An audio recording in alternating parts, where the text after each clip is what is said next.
dadas, doadas ou cedidas por léguas. Quer dizer, uma medida incerta. Tanto é que a região aqui de São Miguel Paulista, onde sempre a União brigou pelos chamados aldeamentos indígenas, São Miguel Guarulhos, ali era 6 léguas de comprimento. Hoje, se fosse aplicar e medir esse tamanho dos terrenos da União, que teriam sido utilizados em 1780 e pouco por índios, coisa que não existe mais, e a União continuou batendo.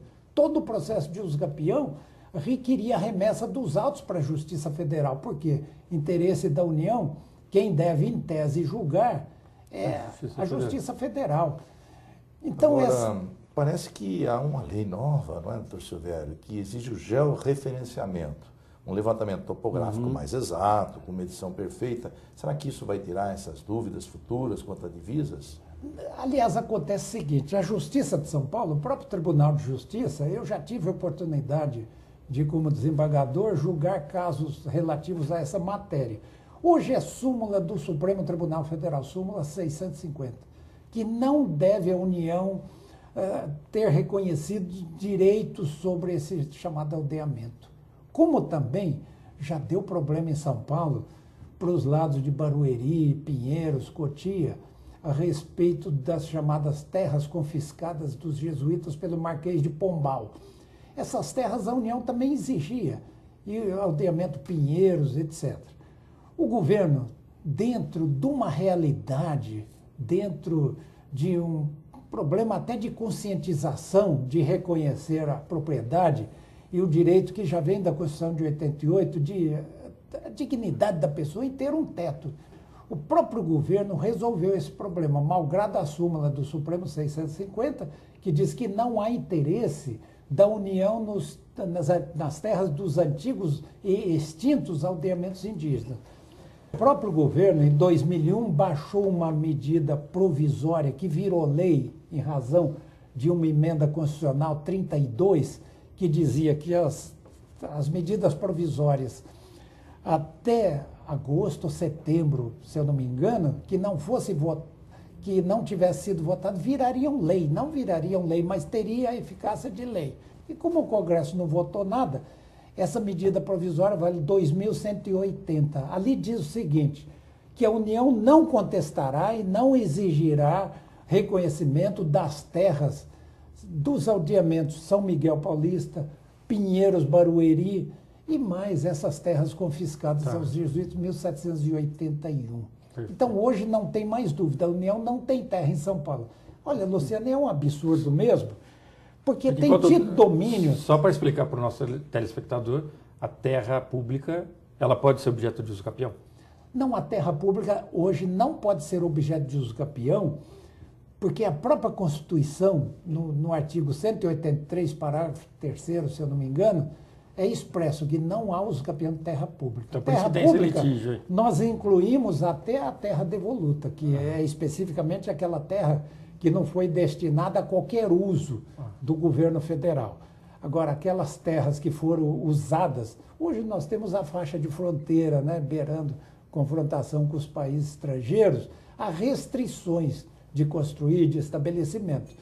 Mas usucapião de terra pública não existe hoje. Existiu até 81 para imóveis rurais. Entendi. Era possível, mas ali só nas terras devolutas, aquelas terras que não eram usadas para nada e que não tinham destinação a qualquer uso. Tá, então não tem usucapião de terra pública. Tá, muito obrigado. Antes existiu, antes do Código Civil, era possível até usucapião de terra pública. Perfeito. As chamadas terras das vilas, as terras de qualquer poder, né?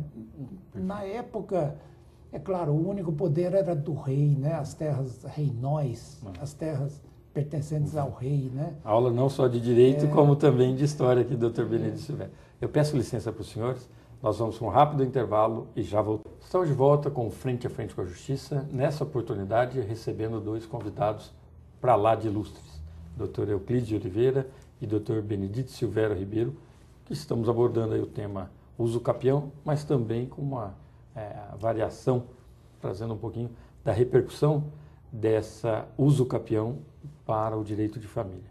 Doutor, o senhor me chamou a atenção no bloco anterior, quando disse que a União teria interesse em terras aqui em Barueri. Mas qual pretexto? Aldeamento indígena ali? Qual que é o subsídio que a União se utilizou para demonstrar interesse nessa região tão rica aqui do estado de São Paulo?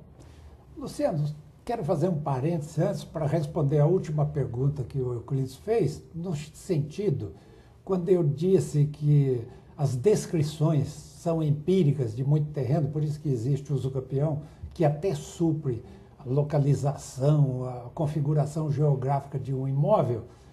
Então, o georreferenciamento é uma imposição nova, veio com a Lei de 2001, Lei 10.267, seria, assim, uma apuração de confrontação, de limite da propriedade. Seria a determinação da precisão na descrição de um imóvel e posição dele perante, isso é dado por um satélite e que se faz por GPS.